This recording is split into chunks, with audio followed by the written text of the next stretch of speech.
हमारे classical homeopathies में hair falling, alopecias and hair growth के लिए 7 टाइप ऑफ डिजीज़ का क्लासिफिकेशन किया गया है। इसमें हेयर ग्रोथ जो है हम लोग मेडिकल टर्म में एनाजन फॉलिकल्स बोलते हैं, जो mainly causes constipation, stress, pregnancy after lactations, anaemia after bleedings और dermatitis and mental stress. So many causes के कारण हेयर फॉलिंग्स और हेयर ग्रेइंग्स होते हैं। और इसका एक सबसे बड़ा मेन रीज़न आजकल के फास्ट फूड और जंक फूड्स भी है, और लोगों का गलत लाइफ स्टाइल, नो एक्सरसाइज करना, बैठ कर ही सारा आलस का जीवन बिताना, ये भी बहुत बड़ा इसमें रीज़न है हेयर फॉल्स का। इसमें मेनली हम लोग 7 तरह का पढ़े हैं हम लोग कोर्स में। डिफ्यूज एलोपेशिया, इसमें होता है क्या कि हेयर फॉल्स जो होते हैं ज़्यादातर अल्ट्रा वायलेट रेज और हीट के कारण, हीट वेव्स के कारण होते हैं। सेकंड होता है इसमें टर्मिनल एलोपेशिया। इसमें होता है मेल पैटर्न बार्डनेस, जो साइड वाइज इधर राइट टर्मिनल से लेफ्ट टर्मिनल से उठता है। Third one is that alopecia areata. इसमें जो है ना हेड स्कैल्प्स में आती है और हैंड्स में आती है एलोपेशिया, जिसमें वो एक गोलाकार राउंड सर्किल टाइप में वो दिखता है, बहुत ही देखने में ख़राब लगता है। चौथा होता है ट्राइकोटिलोमानिया एलोपेशिया। इसमें जो बाल जो झड़ती हैं, तो ऊपर से तो बाल रहते हैं लेकिन अंदर से जो है वो आदमी का एकदम स्कैल्प पूरा दिखता है। ये सब गलत लाइफ स्टाइल के कारण ही होता है।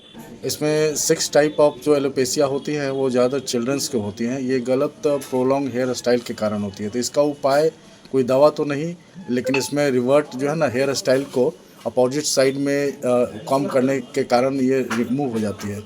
और जो 7वां जो लास्ट है हिर्सुटिज्म होती है, ये अनवांटेड हेयर ग्रोथ्स आ जाती हैं महिलाओं में, ज़्यादातर ब्रीड्स एरियाज़ में, अपर लिप्स ऑफ एरियाज़ में, ब्रेस्ट एरियाज़ में एंड निपल्स के अकॉर्डिंगली। ये हार्मोनल जनरेटेड होता है ड्यू टू सेक्सुअल हार्मोन। और इसके बहुत ही अच्छे होम्योपैथिक में भी दवा है, क्लासिकल और मॉडर्न होम्योपैथ में, और क्लासिकल आयुर्वेद में भी इसकी बहुत अच्छी दवा है। मेनली ज़्यादातर गलत लाइफ स्टाइल और जंक फूड्स के कारण और कंट्राडिक्शनल फूड के कारण भी जो है ये हेयर के प्रॉब्लम्स आजकल लोगों को ज़्यादातर बाजार के खाने से हो रही है। एक से एक प्रचार है नेट्स पे, आदिवासी तेल, तो ये तेल, वो लोशन। लेकिन आप लोगों से रिक्वेस्टेड है, रजिस्टर्ड होम्योपैथ डॉक्टर जो पढ़े हों 2.5-3 साल, या रजिस्टर्ड इलेक्ट्रोहोम्योपैथी या DHMS BHMS, उन्हीं लोग से के यहाँ जाकर आप लोग रजिस्टर्ड विधिवत अपना ट्रीटमेंट कराएं, वो ज़्यादा हेल्पफुल रहेगा। डॉक्टर विकास कुमार, मैंने यहाँ प्रभाकर इलेक्ट्रोहोम्योपैथ कॉलेज से पढ़ाई किया हूँ और 2.5 साल का डिप्लोमा। ये हमारा मार्केट में शॉप्स है, भगवान market, first floor, Baldeva 10+2 high school के सामने, दानापुर टेम्पो स्टैंड। मैं हमारा एक्सपीरियंस सर्टिफिकेट अप्रॉक्स 12 साल प्लस में है, और मैं लगातार 12 सालों से लोगों को सेवा दे रहा हूँ होम्योपैथ के द्वारा। कितने लोग अब तक कैसी कैसी बीमारियों को ठीक कर चुके हैं सर आप? बहुत गंभीर बीमारियों को। अभी जैसे कि एक कैंसर की पेशेंट आई, वो 3rd स्टेज में थी। करीब 6 एलोपैथ डॉक्टर्स, 3 होम्योपैथ डॉक्टर्स, एक आयुर्वेद डॉक्टर, सब में उन्होंने, और पोस्ट ऑपरेटिव थी, 32 साल की लेडीज़ थी, एक गोलापर की हैं, एक गैस एजेंसी की वाइफ। तो हमारे पास आई तो after post operative SS memorial hospital से, तो वहाँ पे FNAC टेस्ट बार बार कराए जा रहे थे। तो राइट में उसका तो ब्रेस्ट कास्ट कहीं हटा दिया उसने, और उसके बाद भी 2-3 ग्राम नीडल्स टाइप का उसमें से जो है जख्म आ गई थी। लेकिन उन लोगों ने हड़बड़ी दिखाई। हमारे यहाँ से ट्रीटमेंट करीब 3 महीना चला, वो वॉमिट हो गया लेकिन दूसरे आर्मपिट पे आ गया, तो वो हड़बड़ा गए। हमने कहा कि 1 ईयर्स आपका दवा ट्रीटमेंट चलेगी। उन लोगों ने पेशेंस नहीं रखा, और एक्सरसाइज भी नहीं करती थी, ना एंटी कैंसर प्रोटीन के लिए वो अच्छा डाइट्स लेती थी, लेट से उठना 8-9 बजे, तो ये कैंसर ठीक होने की प्रवृत्ति नहीं है।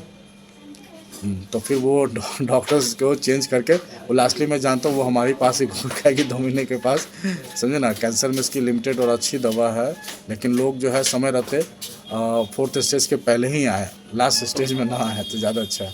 और कैसे कैसे जटिल बीमारियों को आपने हल किया है? इसमें स्टेरिलिटीज़ की प्रॉब्लम जो है ना हमने सॉल्व किया है, खास करके फीमेल स्टेरिलिटीज़ में, आइज़ में, ENT में, ब्रेन में, इम्पोटेंसीज में, किडनी फेल्यूर्स में, हार्ट्स में, etc। हेयर्स में जनरली स्कैल्प पे लोग ज़्यादातर साबुन नहीं लगाते हैं डेली, या अच्छे शैम्पूज नहीं यूज़ करते, तो डस्ट के कारण भी स्टेप्टोकोकस बैक्टीरिया के द्वारा भी इन्फेक्शन हो जाती है, स्कैलीज हो जाती है, उसमें पसेज आते हैं। तो ये भी एक कारण है हेयर फॉलिंग्स का, इचिंग्स का और एक्री वायरस का।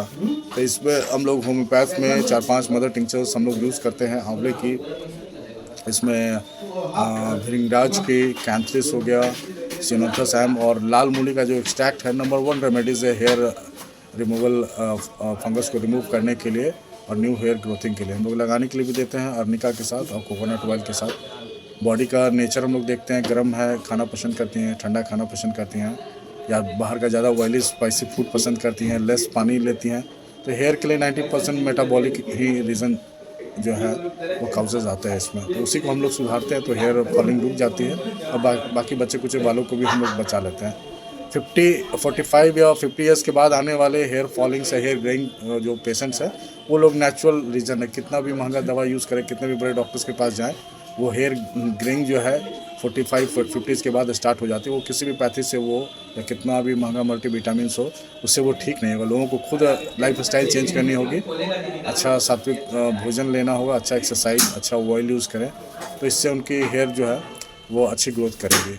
हेयर में सबसे बड़ा प्रोटीन जो होता है वो केराटिन। इसमें होम्योपैथ में 2-3 कंपनीज हैं साउथ की जो इसमें न्यूट्रिशंस बनाती हैं जो रियल में फ़ायदा तो कॉस्टली होती हैं, समझे ना। केराटिन 3x आती है और साथ में हम लोग चियोनंथस और अमोल्की के मदर टिंचर के साथ हम लोग लगाने के लिए देते हैं, तो उसका बहुत ही फ़ायदा होता है 2 से 3 सप्ताह में। लेकिन रेगुलर जो है वो दवा खानी पड़ती है 5 से 6 महीना।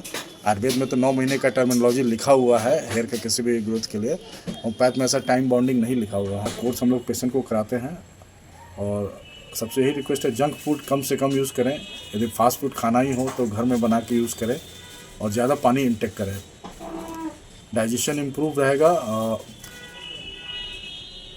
तो हेयर फॉलिंग्स नहीं होगा और हेयर बहुत लश्चर और ब्लैक हेल्दी ग्रो रहेंगे।